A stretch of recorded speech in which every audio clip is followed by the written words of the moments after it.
반갑습니다.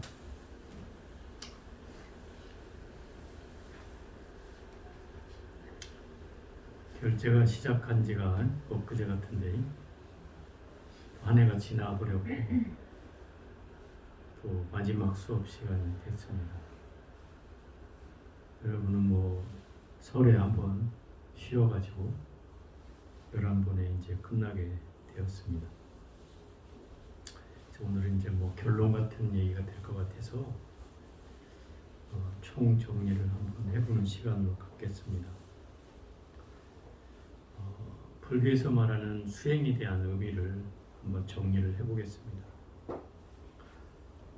수행이라고 하는 건 그냥 단순하게 닦는다 하는 의미도 있지만 이 수행은 근본적으로는 말과 행위를 닦는 겁니다. 더 정확히 말하면 우리가 몸과 입과 생각으로 행해지는 업을 우리는 삼업이라고 하잖아요. 신구이 삼업, 몸으로 짓는 업이 신업이고 입으로 짓는 업이 구업이고 생각으로 짓는 업이 의업이에요. 이 세 가지로 짓는 업을 범하지 않는 사람은 없죠. 물론 거기에는 좋은 업도 있고 나쁜 업도 있고 좋지도 나쁘지도 않은 업이 있을 뿐이지 업을 짓는 건 누구나 마찬가지예요. 근데 이것을 수행으로 얘기한다면 내 몸과 말과 생각을 닦는 것, 이것이 수행의 정의예요. 어떤 사람들은 그냥 앉아서 좌선하면 그게 수행이다 이렇게 얘기하는 사람도 있잖아요. 엄격히 말하면 수행은 그런 수행뿐만 아니라 내가 입으로는 열심히 뭐 진언을 외우고 강경하고 주력하고 하는 것들이 수행이에요. 그죠? 입으로 수행하는 거죠. 또 몸으로는 열심히 절을 하거나, 그죠? 또 참선을 하거나 하는 그런 행위들을 하는 것이 수행이에요. 또 생각으로는 어떤 게 수행이겠어요? 생각으로는 여러 가지 생각을 하지 않고 오직 하나만을 생각하면서 그 생각하는 거죠. 예를 들어서 뭐 화두를 하나를 계속 화두를 참고한다든지 또는 우리 관세음보살 정근하듯이 관세음보살만을 계속 한 생각하면서 정근한다든지 하는 이런 방식이 수행이죠. 그러니까 몸으로 하는 수행, 입으로 하는 수행, 생각으로 하는 수행이 이게 혼연일체가 됐을 때 그걸 참다운 수행이라고 할 수 있는 거예요.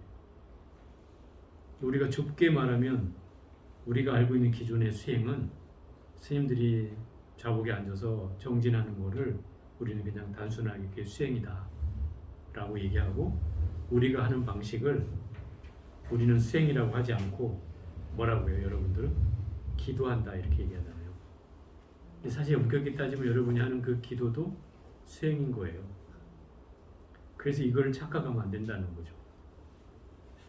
그래서 기존의 어떤 수행에 대한 개념은 뭐 선방에서 스님들이 앉아 참선하는 것이 좁은 의미의 수행이라고 하면은 넓은 의미의 수행은 사실은 5대 수행을 얘기하는 거예요. 5대 수행은 뭐냐면 5가지 수행인데 첫째는 간경수행. 간경수행은 경전을 읽는 걸 말하죠.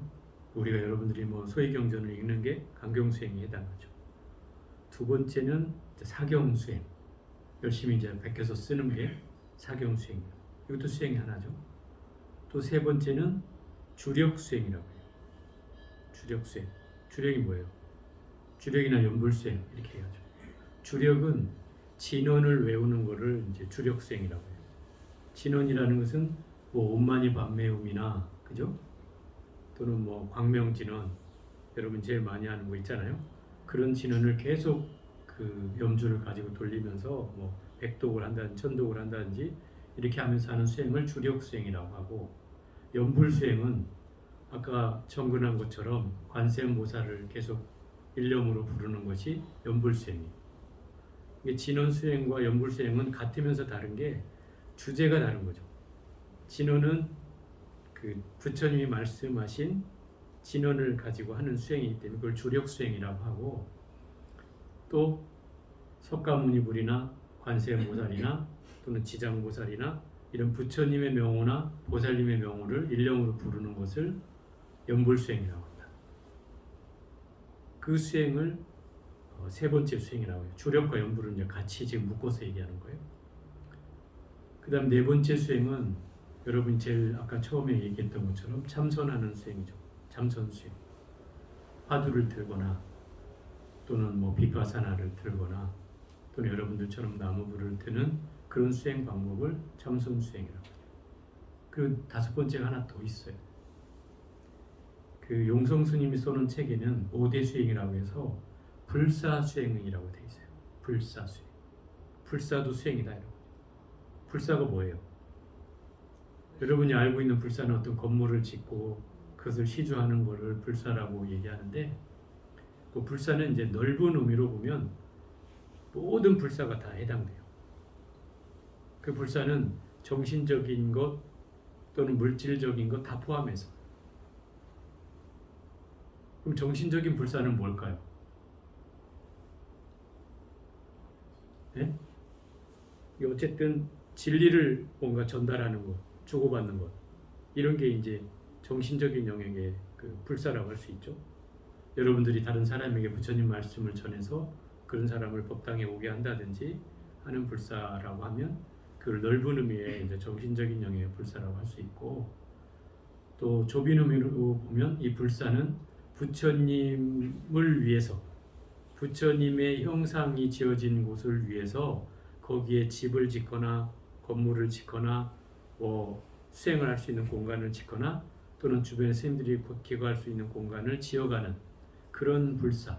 이걸 이제 좁은 의미의 불사, 우리가 알고 있는 그런 게 불사죠. 그런데 왜 이게 수행일까요? 5대 수행이 이게 들어갑니다.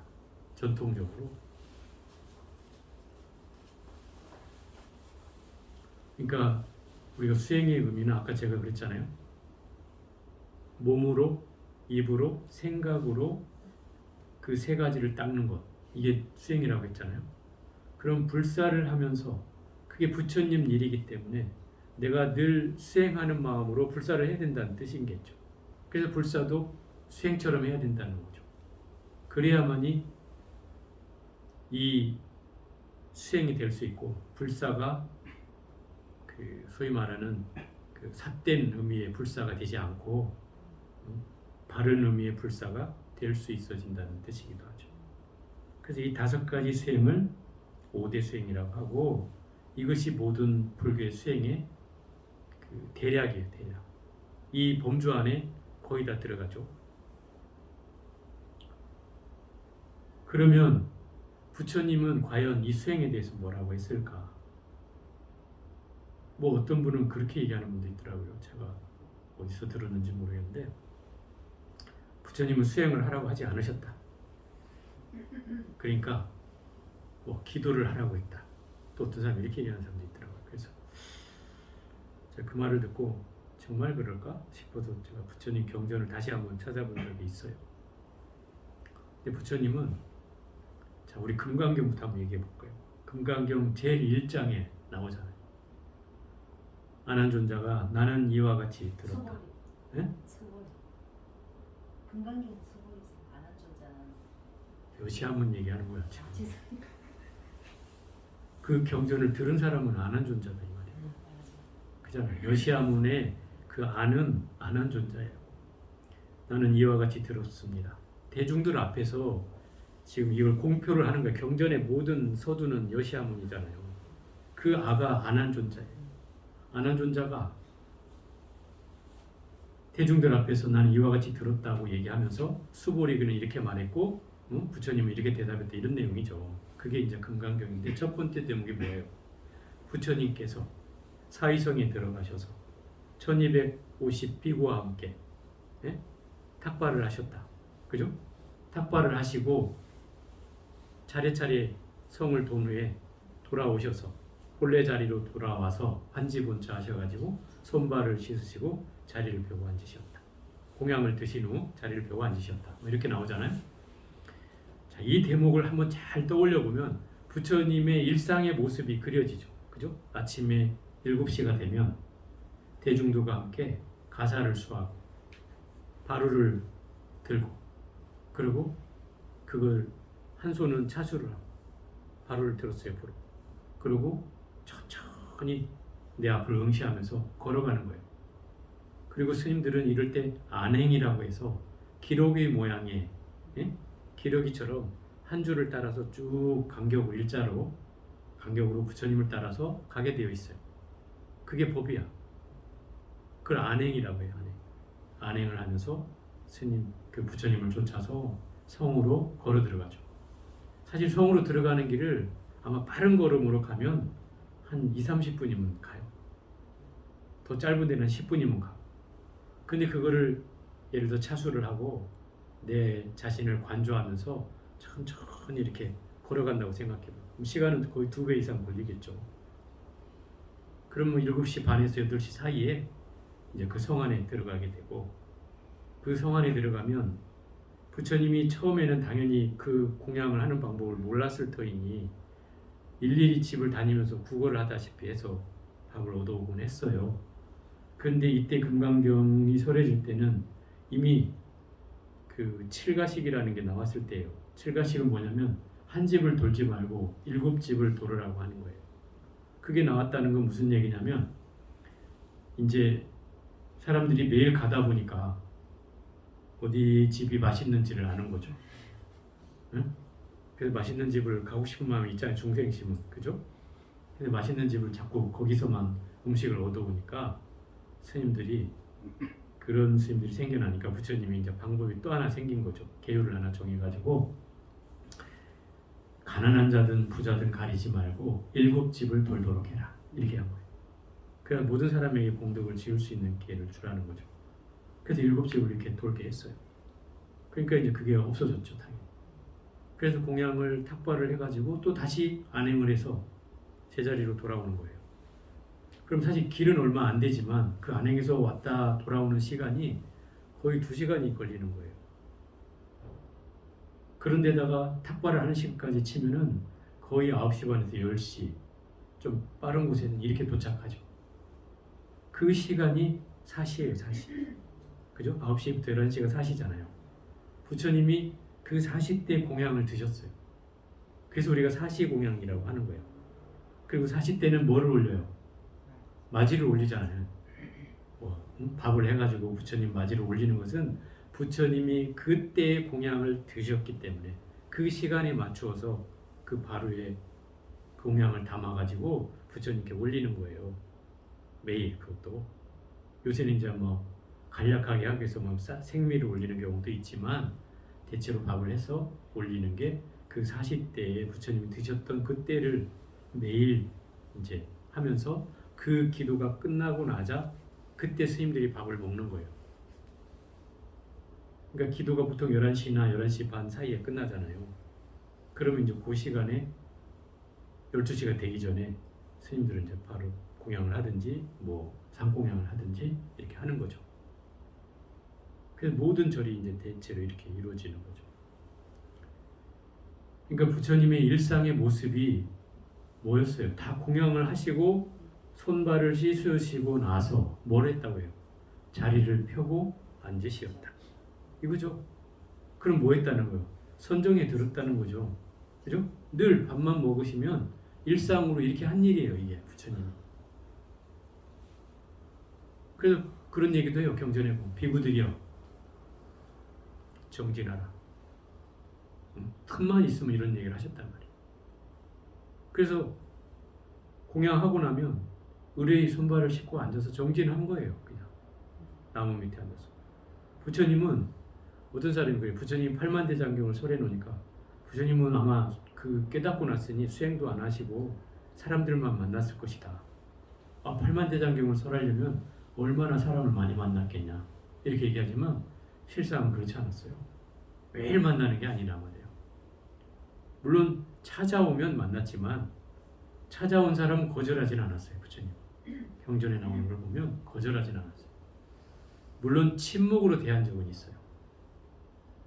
사람이 찾아와서 어떤 사람이 세상이 유한합니까? 무한합니까?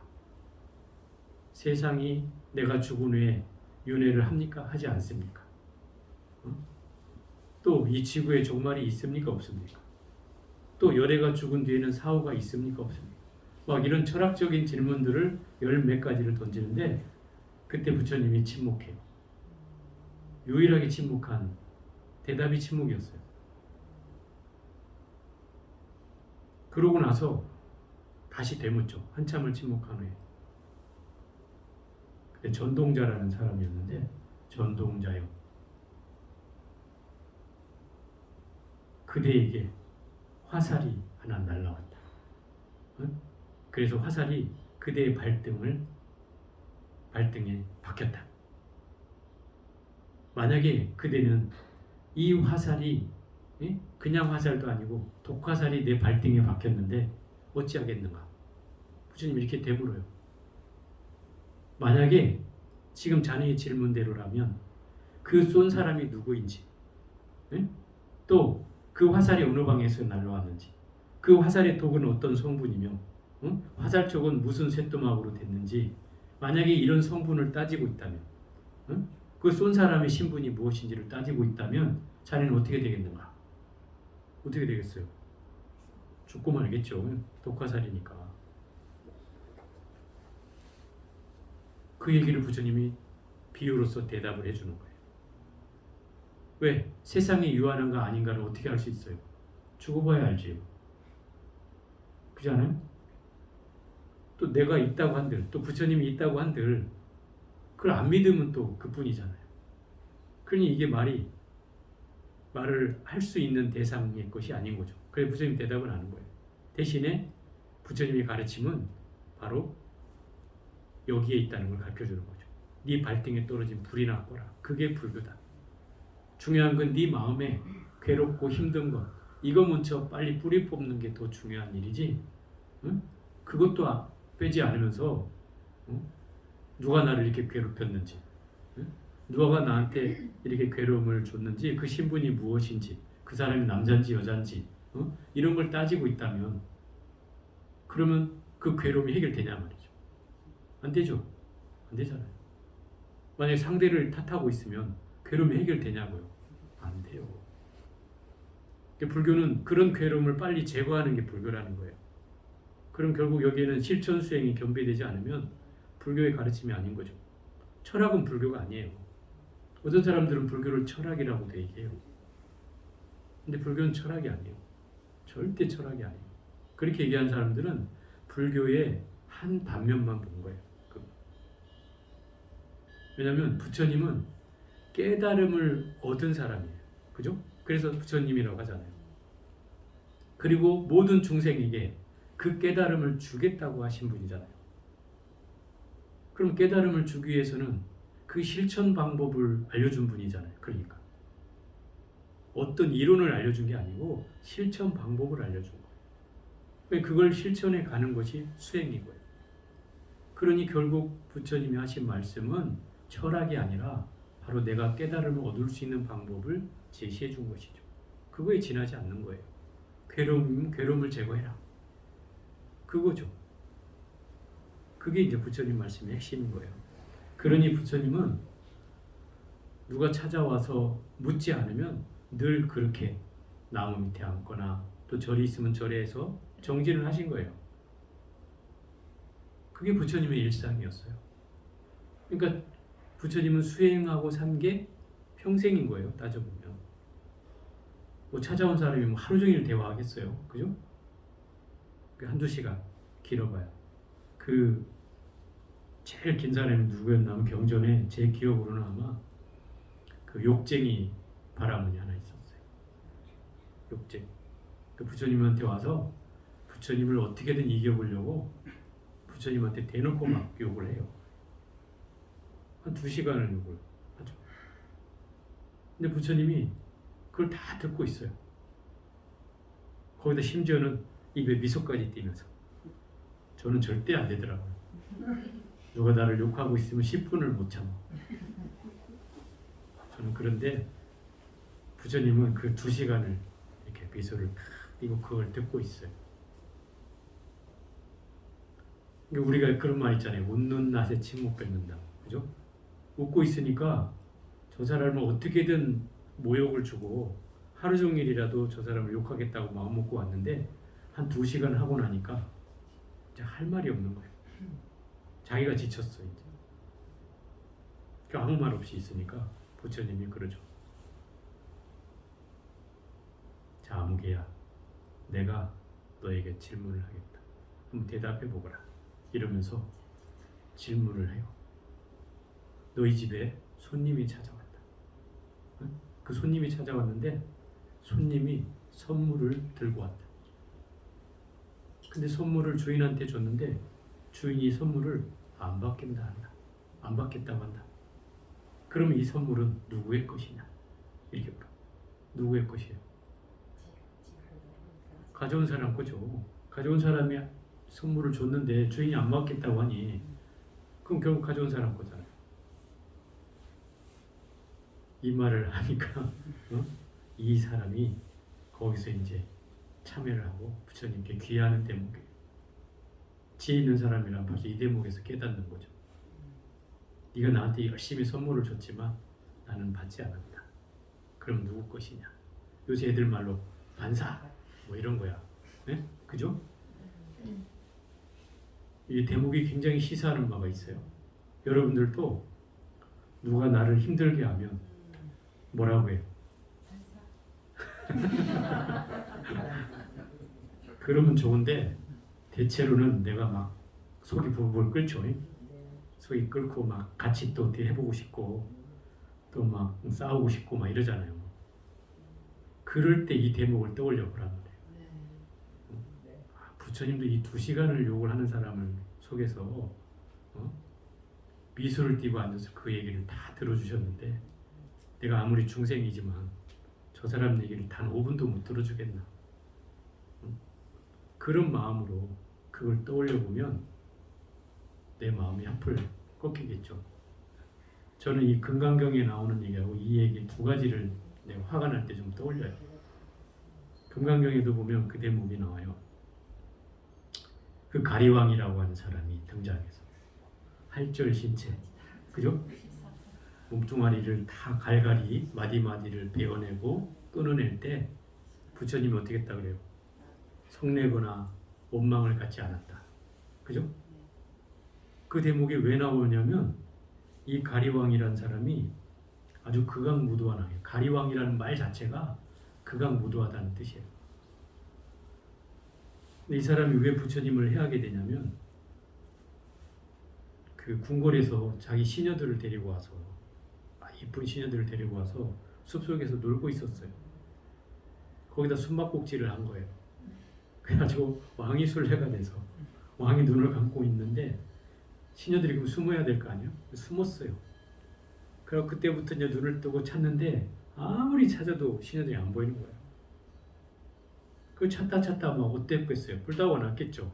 이거 적당히 숨어야지. 왕이 말이야 술래인데 이것들이 말도 안 듣고 막 나타나지도 않아서 막 화가 이제 많이 올랐죠. 근데 더 화가 나는 일은 그 시녀들이 쪼로로니 7명이 같이 앉아 있는 거예요. 근데 거기에 한 젊은 수행자가 반짝반짝하면서 앉아서 뭔가 얘기를 하고 있고, 그 7명이 거기 앉아서 쪼로로니 법문을 듣고 있는 거죠. 그러니까 더 화가 났죠. 질투의 마음까지 막 일어서 그 수행자가 바로 부처님의 전생에 인욕 선인이었을 때 바로 그때의 모습으로 그 7명의 그 시녀들 앞에서 나는 인욕으로서 제일 아라한이 되었다라고 선언하고 계신 거예요. 그래서 저 스님이 저 젊은 중이 뭘 하고 있나 싶어서 왕이 살짝 가가지고 가까이서 들으니 그 얘기를 하고 있는 걸 들은 거죠. 나는 어떤 상황이 돼도 인욕을 극복한 사람이 되었다 라고 선언을 하고 계시니까 네가 진짜 그래? 이러면서 칼을 꺼내 들어가지고 부처님을 막 마디마디를 다 끊어내는 거죠. 그래서 그런 대목이 나오는 거예요. 할절신체, 절절지혜시 마디마디를 다 끊어내고 베어낼 때 부처님은 성내거나 원망하지 않았다. 이 말이에요. 그러니까 그러고 나니까 뭐 하늘이 감동을 했는지 갑자기 흑비, 뭐 흑비가 돌비라고도 하는데 시커먼 흙비가 내렸다.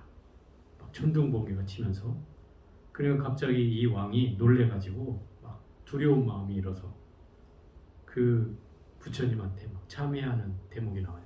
막 참회를 하니까 갑자기 그 흙이 떨어져가지고 흙이 그 잘라진 팔들을 다 다시 붙였다. 이어붙였다.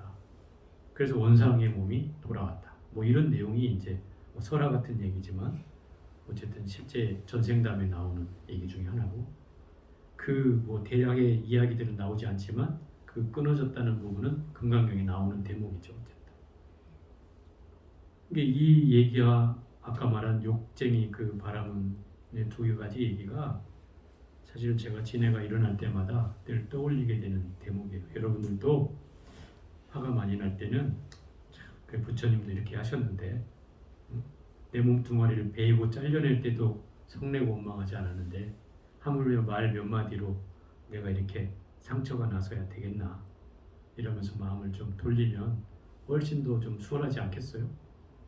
그게 이제 수행인 거예요. 그런 모습을 떠올리는 거죠. 이게 결국 우리 삶의 기준은 부처님이어야 되는 거예요. 그래서 부처님은 이럴 때 어떻게 하셨을까? 이걸 이제 떠올리는 거죠. 그게 이제 내가 수행자가 점점 돼가는 거예요. 내가 힘들고 괴로울 때 또는 뭔가 고민이 생겼을 때 뭔가 선택을 해야 될 때 부처님은 과연 어떻게 이럴 때 어떻게 하셨을까를 한번 떠올려 보는 거예요. 그러면 오히려 해결이 안 되던 게 해결이 쉽게 될 수가 있어요. 그게 이제 모든 수행의 기준이 되니까요. 그래서 저는 그렇게 얘기해요. 이 수행의 기준은 선사도 아니고 옛날 도인도 아니다. 이 수행의 기준은 꼭 부처님이어야 한다. 그리고 그 부처님을 통해서 결국은 우리 삶에 어떤 그 지침을 얻어야 하고 우리가 갈 나침반처럼 부처님의 그 삶을 통해서 우리의 인생에 이정표를 세워야 한다. 그게 기준이어야죠. 뭐 달마대사가 기준이어서는 안 된다. 뭐 해가 스님, 해능 스님이 기준이어서는 안 된다 이 말이죠. 내가 아무리 선방에서 공부하고 있어도 나의 기준은 부처님을 기준으로 해야 된다. 이런 거예요. 그래야지 이 수행이 삿대지지 않는 거예요. 잘못되지 않아요. 그게 이제 가장 중요한 부분인 것 같아요. 그리고 이 수행에는 또 한 가지 그 기본적인 뭐 5가지 수행에는 들지는 않지만 그 우리 수행의 근저에 베이스라고 해야 되나? 뭐 기초 베이스? 무슨 그 주춧돌과 같은 그런 베이스에 있는 그 수행 방법이 뭐냐면 바로 참회라는 거예요. 참회. 왜 참회가 필요한가? 이렇게 물어본다면 제가 생각할 때는 나의 삶을 빨리 전환시킬 수 있는 방법인 것 같아요. 지금까지 살아왔던 삶을 좀 더 반성하면서 나를 돌아보면서 뭔가 이 삶을 빨리 전환시킬 수 있는 방법이 저는 참회라고 생각해요. 그래서 참회는 이 수행의 언저리가 아니라 기본이다 이런 거죠. 왜 그런가 하면 참회라는 말은 이런 뜻이에요. 참이라는 말은 부끄러이 여기는 마음이에요. 부끄러이 여기는 마음. 그리고 회라고 하는 말은 다시는 짓지 않겠다는 마음이에요. 이 두 가지가 함께 있는 마음이에요. 현재는 부끄러이 여기서 참회를 하고 또 미래는 다시는 이런 업을 되풀이하지 않겠다고 다짐을 하고 하는 게 참회에 대한 의미예요. 그러면 이 과정을 내가 매일 하면은 어땠겠어요? 설사 내가 뭐 과오를 범하고 또 부지불식간에 모르는 사이에 업을 짓고 한다 하더라도 늘 참회를 함으로 해서 이걸 상쇄시켜 갈 수 있는 거죠. 그리고 업을 가벼이 해갈 수가 있어요. 그리고 내가 빨리 각성할 수 있는 계기를 만들어줘요. 각성이 뭐냐? 아, 이거 내가 지금 잘못하고 있구나. 응? 업이 지금 벌어지고 있구나. 이럴 때 그걸 빨리 돌이키게 해준단 말이죠. 그래서 나를 현재를 알아차리게 해주는 것이 바로 이 또 참회이기도 해요. 저도 제일 안 빼먹고 하는 게 아마 이 참회인 것 같아요. 참회는 거의 빼먹지 않고요. 매일 아침에 일어나면 부처님한테 절하고 나서 참회부터 해요. 내가 과거로부터 지어온 업들을 하나씩 하나씩 떠올리면서 참회를 해요. 어떤 날은 뭐가 좀 더 걸리면 그 걸리는 걸 좀 더 하고, 또 가벼운 거면 좀 가벼운 대로 또 하고, 뭐 이렇게 해서 참회를 해가면서 이제 넘어가죠. 그게 이제 해온 세월이 벌써 10년이 이제 돼가니까 뭐 늘 죄를 안 짓는다고 할 수는 없잖아요, 우리가. 그 죄라는 거 뭐 죄라고 하니까 이제 무거운 것 같지만 사실은 업이라고 하면 안 짓는 게 아니죠, 그죠? 우리가 몸으로 행하고 입으로 말하고 생각으로 헤아리는 이 모든 게 업이니까 그 중에 내가 쓸데없는 생각이나 또는 쓸데없는 말이나 또는 뭐 지나친 행위나 하는 것들은 결국 뭔가 업이 되는 것들이잖아요. 설사 부지불식간에 내가 모르고 행했던 일이라 하더라도 끊임없이 매일 참회를 함으로 해서 그런 업들을 이제 불식시켜가는 거죠. 조금씩 조금씩 가벼이 해가는 거예요. 그러면 훨씬 여러분들이 공부도 가벼워져요. 공부도 가벼워져요. 어떤 분 처음에 사경할 때 너무 힘들다는 분은 제가 참회를 하면서 하라고 해요. 참회를 하면서 하면 좀씩 좀 가벼워진다. 그런 방법이 필요한 거죠. 그래서 우리가 수행을 잘하기 위해서는 첫째는 이 모든 수행의 기본은 뭐겠어요? 모든 수행의 기본은 알아차리는 데 있어요. 여러분이 강경을 하든 사경을 하든 주력을 하든 연보를 하든 불사를 하든 아니면 참회를 하든 알아차리는 거예요. 이게 수행의 핵심이에요. 알아차려야 뭐가 일어나요? 각성이 일어나요.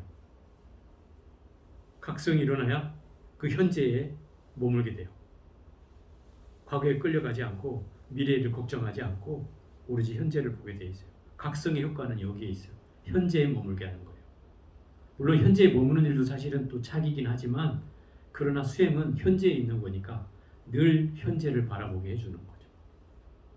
그게 모든 수행의 핵심이에요. 그러니까 뭐 여러분들이 제가 뭐 사경을 어떻게 하세요? 강경을 어떻게 하세요? 참선을 어떻게 하세요? 이렇게 얘기하지만 그 핵심은 바로 이 알아차림에 있고 그 알아차림은 곧 나를 일깨워서 이 현재를 각성하게 해주는 거예요. 핵심이 거기에요. 왜 현재를 각성하게 할까요? 현재에 집중한다는 뜻이죠. 현재에 집중하면 과거가 들어오겠어요? 미래가 걱정이 되겠어요? 전혀 안 돼요. 이 현재가 안 들어오기 때문에 여러분들이 과거에 끌려가고 미래에 걱정하고 하는 거예요. 그죠? 또 나이가 먹을수록 젊은이들을 한번 떠올려 보면 젊은이들은 늘 미래를 걱정해요. 그죠? 얘기를 들어보면 취직을 어떻게 할지, 또 대학교를 어떻게 갈지, 또 졸업하면 또 뭐를 할지, 취직하고 나면 또 장가는 언제 갈지, 뭐 늘 미래를 걱정해요. 젊은이는. 왜? 미래의 시간이 많이 남아있다는 생각을 하니까. 그런데 나이가 드신 분들 한번 봐요. 한 80, 90 되신 분들 보면 내 과거 얘기만 하다 살아. 옛날에 말이야 내가 50년 전에 어쨌고 저쨌고. 제가 아는 분도 한번 그런 분이 있어. 너무 기억력이 너무 좋아. 지금 92이야 올해. 우리 절에 누구라면 다 알아서 내가 그 얘기하면 이제 방송에 나오니까 얘기를 못하겠고, 그분은 우리 절에 당신이 처음 올 때 세대이었을 때 왔을 때부터 모든 스님들을 다 꿰고 있어. 그럼 근 50년이 넘도록 여기 살았던 스님들을 다 꿰. 그리고 그 스님 때 무슨 일들이 있었는지까지 다 기억하고 있어. 그러니 맨 만나면 그 얘기인 거죠. 누구 스님 때는 어쩌고 누구 스님 때는 어쩌고 저쩌고. 그게 무슨 의미가 있어 지금 수십 년 지난 지금. 예? 아무 의미 없죠. 근데 왜 나이 드신 분들은 과거 얘기에 머물까요? 현재가 없어서 그런 거예요. 현재가 없어서. 그럼 미래만 걱정하는 젊은 친구들은 왜 그럴까요? 현재. 현재가 없어서 그런 거예요. 현재를 집중하지 않는다는 거죠. 그죠? 현재에 집중하지 않으니까 미래를 걱정하는 거예요. 다 두 사람의 공통점은 현재에 머물지 않는다. 부처님 늘 현재에 머물라고 했잖아요. 지금 이 순간에 머물러라. 그걸 알아차려라. 이를 늘 하잖아요. 우리가 각성하는 건 지금 이 현재에 집중하라는 뜻이에요. 왜? 내가 지금 이 시간은 언제 다시 오지 않는다 이 말이에요. 지금 이 시간이 다시 오는 때가 있다면 기다렸다고 그때 다시 하면 되겠죠. 근데 절대 다시 오지 않아요, 이 시간은. 그래서 이 시간에 집중하라는 거예요. 그러다 보면 시간은 가요. 근데 이 걱정하는 사람들은 걱정하면서 시간을 보내고 있죠. 그러니 결국 시간을 없는 데 쓰는 거죠. 그죠? 또 과거를 기억하는 사람은 또 과거를 기억하면 시간을 보내고 있는 거예요. 그게 또 없는 데 쓰는 거잖아요. 이게 이제 결국 깨어있지 못한 사람이라는 뜻이죠. 깨어있지 못한 삶을 사는 거예요. 깨어있다는 말은 지금 현재를 알아차린다는 뜻이에요. 그걸 놓치지 않으려고 하는 거예요. 그게 수행이에요. 늘 현재에 머물려고 하는 거죠. 그러면 내가 걱정이 사라져요. 여러분 걱정 많이 하는 사람은 내가 지금 뭘 하고 있다는 거예요. 현재를 놓치고 있다는 거예요. 걱정이 많은 사람. 그죠? 또 과거에 매달리는 사람은 또 현재를 놓치고 있는 사람이에요. 그러면 내가 무엇을 잘못하고 있는지 알겠죠? 그럴 때마다 아 하고 알아차려야죠. 아, 내가 또 과거에 끌려가고 있구나.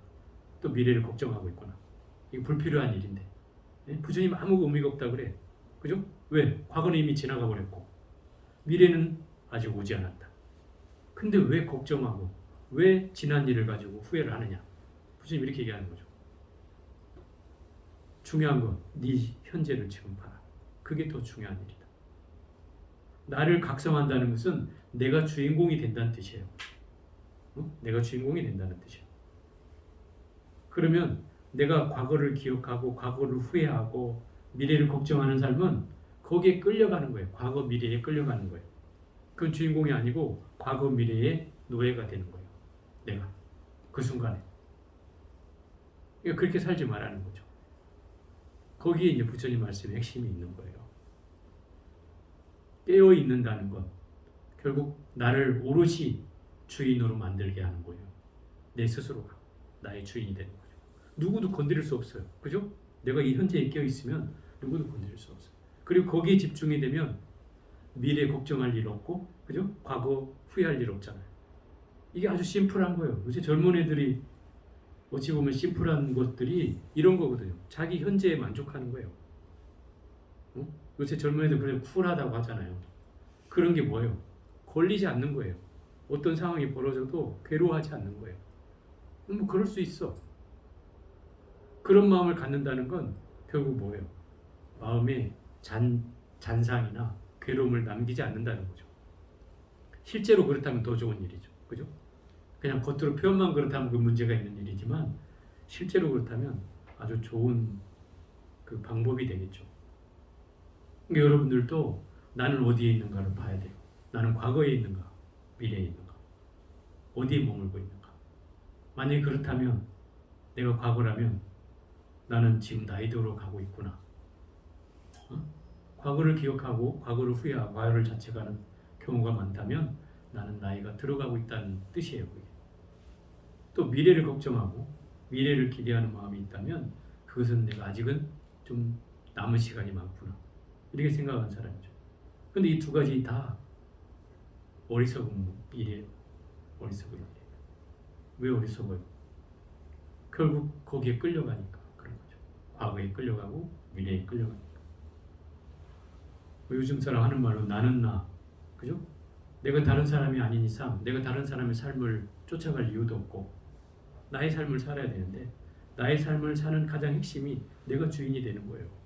그러려면 이 현재에 각성을 해서 이 현재를 집중해 가는 거예요. 수행의 핵심도 여기에 있어요. 수행의 가장 근본적인 핵심도 바로 이 순간에 있어요. 지금 이 순간을 놓치지 않는 거. 그게 수행이에요.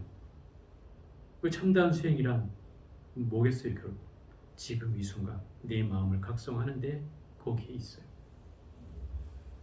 물론 그 순간도 찰나로 지나가 버리잖아요. 그것도 순간적으로 과거가 되고 말아요. 그렇지만 항상 그 순간에 깨어 있는 거예요. 또 그 순간이 되면 또 깨어 있고 또 깨어 있고 이렇게 될 때 그게 각성인 거예요. 그게 이제 계속되면 그게 깨달음이 되는 거예요. 그게 바로 수행이에요.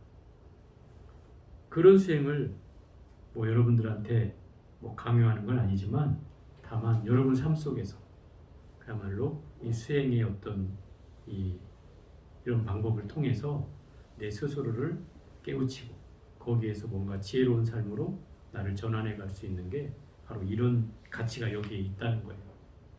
그죠? 이게 부처님이 가르침에 나오는 모든 내용의 핵심이자 요약이죠. 그래서 부처님이 늘 정진하라고 그런 거예요. 나도 나무 밑에 앉아서 늘 정진하니 너희들도 정진하라. 이런 얘기를 수도 없이 하셨어요. 말끝에마다. 그러면 결국 우리는 내 지금 현재 상황을 알아차리는 것이 바로 정진인 거예요. 따져보면. 그게 수행이에요. 그런 수행을 해가는 것이 부처님의 마지막 유언이었고 또 불교의 가장 핵심적인 가르침이라면 바로 이 정진인 거죠. 그런데 절에서 뭘 하고 있는 사람들은 자기가 수행한다 이렇게 얘기하는 사람 못 들어봤어요. 그 강경을 하고 있고 뭘 하고 있어도 기도한다 그러죠. 그죠? 기도한다. 표현이 잘못된 말이에요. 그러면 뭐가 잘못됐냐면 그거를 자꾸 이제 뭔가를 바라고 한다는 거죠. 그래서 기도로 이게 전환이 되는 거예요. 뭐 가족의 안녕을 위해서라든지 또는 건강을 위해서라든지 그죠? 뭔가 소원 성취를 위해서 기도를 해가기 때문에 그걸 자꾸 기도라고 얘기하는 거예요. 제가 말씀드리지만 모든 수행해야 된다는 이유는 그게 목적이 소원 성취가 아니라는 거예요. 거기에 큰 착각이 있어요. 소원 성취가 아니에요. 우리의 수행의 목적은 뭐예요?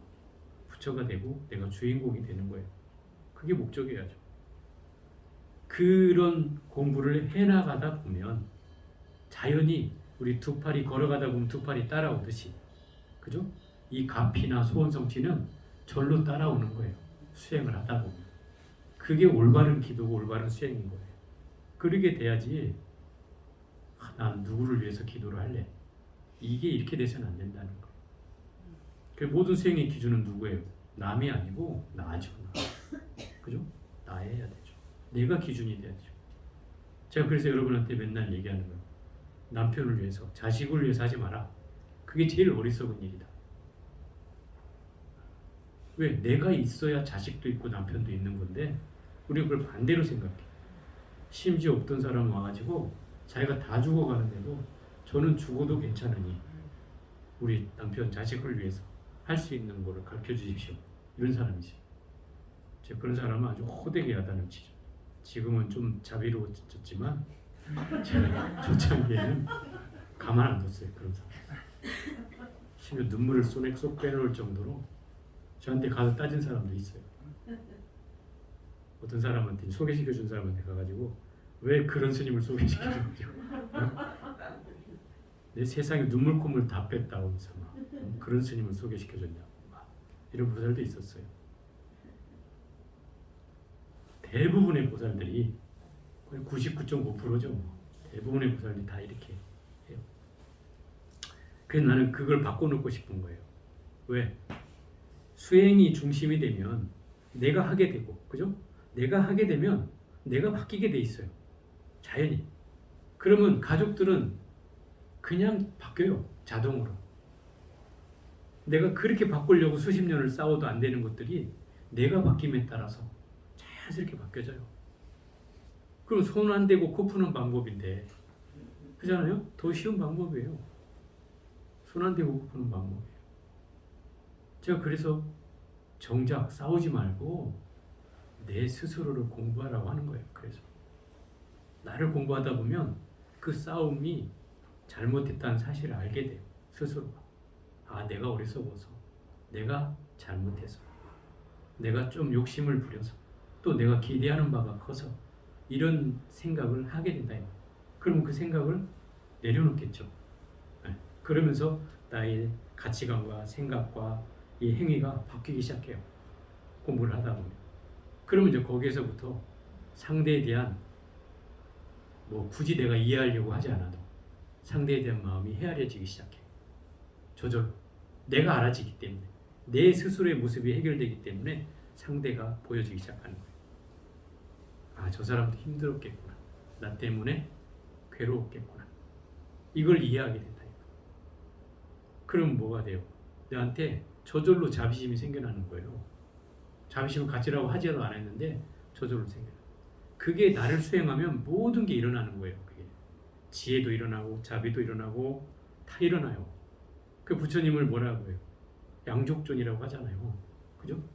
지혜와 자비가 다 둘 다 갖추어지신 완벽하신 부처님께 귀의합니다. 이렇게 얘기하잖아요. 그럼 지혜와 자비가 부처님이 갖추고 싶었겠어요? 깨달음을 얻고 보니 그게 다 갖춰지는 거예요. 자연히. 그래서 그 첫 번째 오비구들이 부처님이 나타나자 뭐라고 해요? 아는 체 하지 말자고 했는데도 부처님 위위가 이미 달라져 버려서 부처님 보자마자 누구랄 것도 없이 서로 일어나서 절을 하게 된다 이 말이에요. 아는 체 하지 말자고 그래놓고 절을 한다. 이미 벌써 부처님의 위위에 본인들의 마음이 그냥 확 일어나는 거죠. 자연스럽게. 결국 수행의 모습은 그런 결과로 가는 거예요. 물론 뭐 부처님처럼 완벽한 존재가 된다면 그렇게 되겠지만 그렇지 않은 사람이라면 그렇게까지는 안 되겠죠. 완벽하지 않다면. 그러나 그 과정을 가게 되어 있어요. 누구나. 그 마음이 일어나게 돼 있어요. 그래서 저도 많이 개가천선한 거예요. 이 모습이. 여러분은 인정 안 할지 모르겠지만 저는 그렇습니다. 그래서 이제 그 누구나 수행을 통해서 변하게 돼 있다는 거예요. 변하지 않으면 그건 수행이 아닌 거예요. 잘못하고 있는 거죠. 잘못하고 있는 거예요. 그래서 제가 여러분한테 걱정하지 말라고 하는 이유가 거기에 있어요. 그냥 열심히 내가 공부하고 사경하고 강경하고 하다 보면 그냥 가랑비에 옷 젖듯이 어느 순간 이미 나는 변해져 있어요. 그리고 주변 사람들이 나를 보고 뭐가 달라졌는데? 자꾸 이렇게 물어봐요. 나는 모르겠는데 맨날 공부하고 있으니라 모르니까 주변 사람이 얼굴이 편안해졌어요. 얼굴이 뭐 밝아졌어요. 되게 편안해 보여요. 이렇게 얘기한단 말이에요. 자연스럽게. 어느 시점이 되면 그래요. 여러분. 아마 여러분의 가족들이 제일 먼저 느낄 거예요. 가족들이 제일 먼저. 그런 상황들이 누구에게나 온다는 거예요. 그래서 이제 이 공부가 물론 어렵고 또 꾸준히 하기가 힘들고 뭐 때로는 포기하고 싶고 뭐 이럴 때도 있겠지만은 그러나 계속 꾸준히 해가면 반드시 여러분이 바라는 뭐 소기의 목적뿐만 아니라 근본적인 해결을 해준다. 저는 이렇게 장담하기도 해요.